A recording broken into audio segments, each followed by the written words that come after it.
বাংলাদেশের রাজনীতিতে শেখ হাসিনা নামটা অনেক আলোচিত এবং সমালোচিত।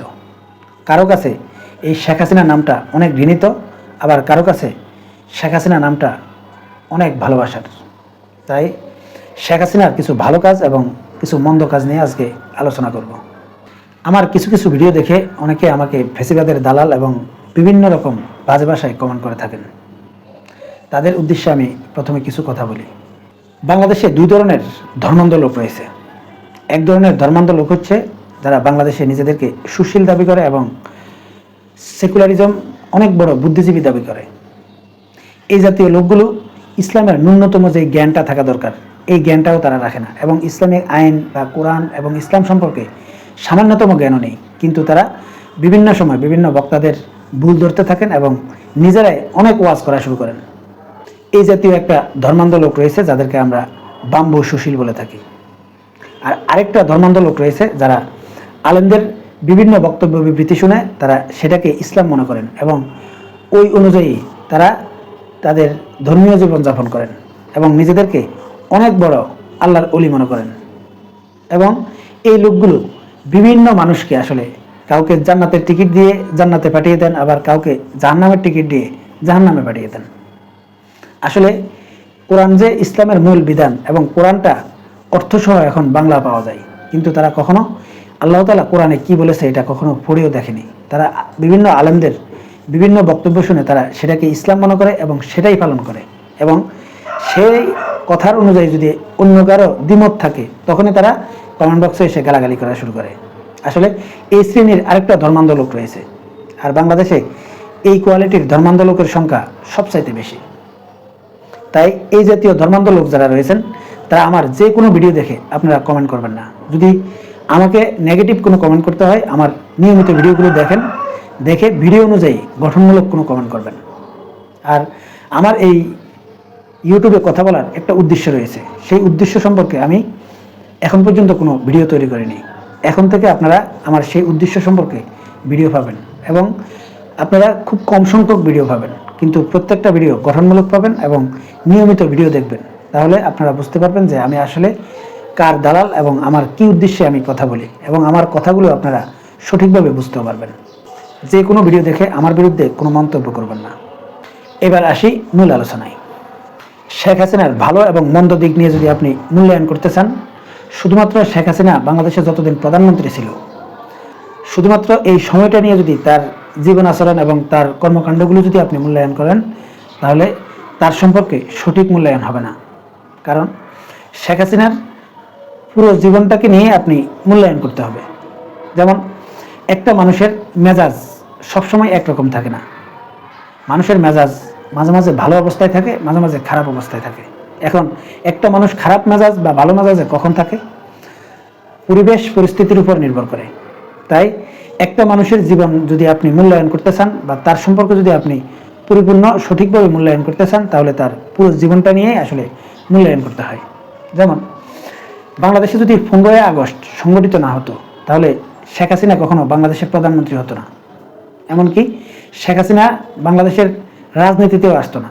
হয়তো সে একজন অন্যান্য মহিলারা যেভাবে তাদের স্বামীর সংসার করে, তাদের সন্তানদেরকে লালন পালন করে, সেই সব পরিবারের মতো একটা পরিবার থাকতো শেখ হাসিনার।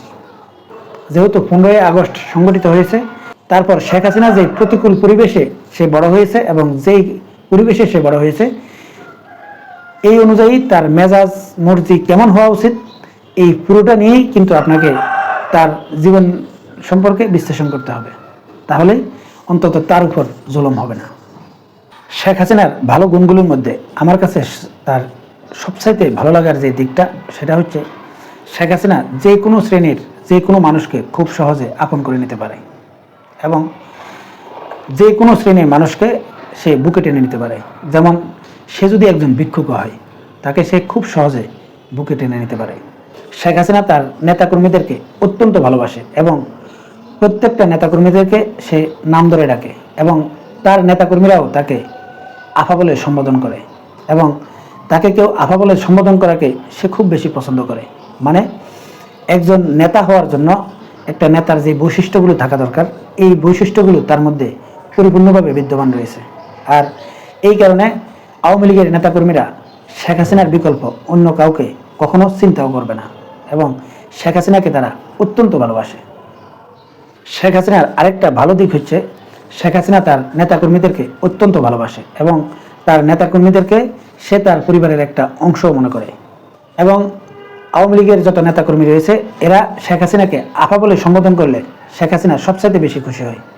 এর মানে হচ্ছে কি, শেখ হাসিনা তার নেতাকর্মী এবং তার সাথে যাদের সম্পর্ক রয়েছে তাদেরকে খুব আপন করে নেওয়ার চেষ্টা করে এবং পরিবারের একজন সদস্য মনে করে। এর প্রমাণ হচ্ছে কি, আপনারা কিছুদিন আগে দেখেছেন যে সাংবাদিক ইলিয়াস হোসেনের চ্যানেলে মেজর ডালিম 15 আগস্ট নিয়ে একটা সাক্ষাৎকার দিয়েছেন এবং সেই সাক্ষাৎকার অনেকটাই লম্বা, কিন্তু এই সাক্ষাৎকারের মধ্যে একটা জায়গা আমাকে আসলে থমকে দিয়েছিল। সেটা হচ্ছে মেজর ডালিম একটা জায়গায় বলেছিল যে তিনি সবসময় বঙ্গবন্ধুর বাসায় যাতায়াত করতেন এবং বঙ্গবন্ধুর স্ত্রী এই মেজর ডালিম যেই খাবারটা সবচেয়ে বেশি পছন্দ করত, তার পছন্দের খাবারটা তাকে সবসময় খাওয়াতো। তার মানে কি, এই 15 আগস্ট যারা সংগঠিত করেছে এবং যারা পরিকল্পনা করেছে এই লোকগুলো কিন্তু বঙ্গবন্ধু পরিবারের সাথে ভালো একটা ঘনিষ্ঠ সম্পর্ক ছিল এবং তাদের বঙ্গবন্ধু পরিবারের বা তার বাসায় তারা নিয়মিত যাতায়াত করত। এমনকি তারা বঙ্গবন্ধু পরিবারের একটা পরিবারের সদস্যের মতো ছিল। তাই এই শেখ হাসিনার এই যে দুইটা গুণের কথা বললাম, এই দুইটা গুণের মধ্যে এই দুইটা গুণ কিন্তু শেখ মুজিবুর রহমানেরও ছিল। অতএব শেখ হাসিনার এই গুণটা একজন রাজনীতিবিদ হিসেবে সত্যি অসাধারণ। এই জাতীয় অনেক ভালো ভালো গুণ রয়েছে শেখ হাসিনার, যা এই ভিডিওতে সব কিছু উল্লেখ করা সম্ভব নয়। কিন্তু শেখ হাসিনার আরও একটা ভালো কাজ হচ্ছে, শেখ হাসিনা প্রায় 21 বছর এই বাংলাদেশের প্রধানমন্ত্রী ছিল এবং এই 21 বছরে বাংলাদেশে অবকাঠামোগত উন্নয়নের দিক দিয়ে ব্যাপক উন্নয়ন সাধন করেছে এবং এই শেখ হাসিনার আমলে ব্যাপক উন্নয়নমূলক কাজ হয়েছে, যা বিগত কোনো সরকার এত ব্যাপক উন্নয়ন কাজ করা তো দূরের কথা, এর কাছাকাছিও কেউ করতে পারেনি। এবার আসি শেখ হাসিনার মন্দ দিকগুলো নিয়ে। রাজনীতি অত্যন্ত খারাপ জিনিস। প্রত্যেকটা রাজনীতিবিদদের হাতেই রক্তের দাগ রয়েছে এবং বর্তমান পৃথিবীতে এরকম কোনো রাজনীতিবিদ আপনি পাবেন না যে রাজনীতিবিদদের হাতে রক্তের দাগ নেই। মানে যেসব রাজনীতিবিদরা সফল হয়েছে এবং রাষ্ট্র পরিচালনা করেছে, আমি সেরকম ব্যক্তিদের উদ্দেশ্যে বলছি। বর্তমান পৃথিবীতে যতজন সফল রাজনীতিবিদ রয়েছে যারা রাষ্ট্র পরিচালনা করেছে, প্রত্যেকের হাতেই কিন্তু রক্তের দাগ রয়েছে। কিন্তু শেখ হাসিনার সাথে অন্যান্য রাজনীতিবিদদের মধ্যে আসলে কিছুটা ব্যবধান রয়েছে। যেমন বাংলাদেশের শেখ হাসিনার যারা বিরোধিতা করেন তাদের কাছে শেখ হাসিনা সবচাইতে খারাপ একজন প্রধানমন্ত্রী হিসেবে বিবেচনা করবেন আসলে কয়েকটা কাজ নিয়ে। যেমন শেখ হাসিনা অসংখ্য বিরোধী দলীয় নেতাকর্মীদেরকে গুম করেছিলেন এবং তাদেরকে দীর্ঘদিন যাবৎ আয়নাঘরে রেখে নানা রকম মানসিক নির্যাতন করেছেন। এই অভিযোগ রয়েছে শেখ হাসিনার বিরুদ্ধে এবং এটা কিন্তু সত্যও বটে। এবং শেখ হাসিনা তার ক্ষমতা টিকানোর জন্য তার বিরোধী দলের বা তার ভিন্ন মত পোষণ করা যে কোনো ব্যক্তির উপর মারাত্মক আক্রোশ জ্বালিয়েছেন। এমনকি তার ক্ষমতা টিকানোর জন্য প্রতিবেশী কোনো রাষ্ট্রের স্বার্থ হাসিলের জন্য অনেক নিরীহ মানুষকেও হত্যা করিয়েছেন। যেমন বিডিআর বিদ্রোহে হত্যা হয়েছে এবং সর্বশেষ জুলাই অভ্যুত্থানের সময় তার পুলিশ বাহিনী সাধারণ নাগরিক এবং সাধারণ ছাত্র জনতার উপর মারাত্মক আঘাত করেছিল এবং সেই আঘাতে অনেক নিরীহ মানুষের প্রাণ যায়। আর এই কারণে অনেক আওয়ামী লীগের রাজনীতিবিদরাও মনে করেন যে শেখ হাসিনার মাইন্ডসেট আপ মারাত্মক ধরনের উগ্র এবং তার কর্মকাণ্ড এগুলো আসলে স্বাভাবিক মস্তিষ্কের কোনো মানুষ করতে পারে না। আর এর কারণ আমি ব্যক্তিগতভাবে মনে করি যে 1975 সালে তার সহপরিবারে নিহত হওয়া এবং তার সহপরিবারে নিহত হওয়ার পর তার যে জীবন মান এবং যেভাবে তিনি আবার বাংলাদেশের রাজনীতিতে ফিরে আসেন এবং এই বাংলাদেশের প্রধানমন্ত্রী হন, এই সব কিছু শেখ হাসিনার এই উগ্র মাইন্ডসেট আপ তৈরি করতে পারে। এমনকি বাংলাদেশে একটা আলেম সম্প্রদায়কে শেখ হাসিনা কিন্তু জেলে পাঠিয়েছেন এবং এই আলেম সম্প্রদায়রা আসলে শেখ হাসিনার ক্ষমতার জন্য হুমকিও ছিল না। আর এই আলেমদেরকে জেলে পাঠানো এবং এই আলেমদের বিরুদ্ধে বিভিন্ন মামলা দেওয়ার কারণে বাংলাদেশে ইসলামপন্থী একটা শ্রেণীর কাছে শেখ হাসিনা একটা ইসলাম বিদ্বেষী একজন মহিলা হিসেবেও পরিচিত হয়ে গিয়েছিলেন। আর এই কাজটা শেখ হাসিনা কেন করেছেন বা কী উদ্দেশ্য করেছেন আমি আজ পর্যন্ত এর হিসাব মিলাতে পারি না।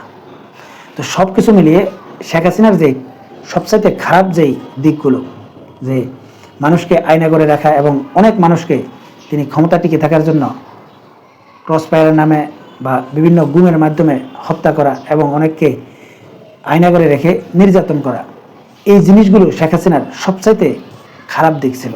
আর এই জিনিসটা অবশ্যই তার একজন প্রধানমন্ত্রী হিসাবে তার সুখ্যাতি অনেকটাই নষ্ট করেছে। শেখ হাসিনার আরেকটা মারাত্মক খারাপ দিক হচ্ছে যে কোনো বিষয়ে তার কাছে কেউ কোনো বক্তব্য বা কোনো কথা বললে তিনি সরাসরি সেটার পাল্টা রিয়েক্ট করতেন। যেমন খালেদা জিয়াকে কেন ক্যান্টনমেন্ট থেকে বের করে দিয়েছেন, তিনি প্রকাশ্যে মিডিয়ার সামনে তার বক্তব্য দিয়েছেন এবং যে কোনো কিছু তার সামনে যখন তার ভালো লাগতো না, সে সরাসরি সেটার পাল্টা রিয়েক্ট জানাতেন এবং সেটা প্রকাশ্যে জানাতেন।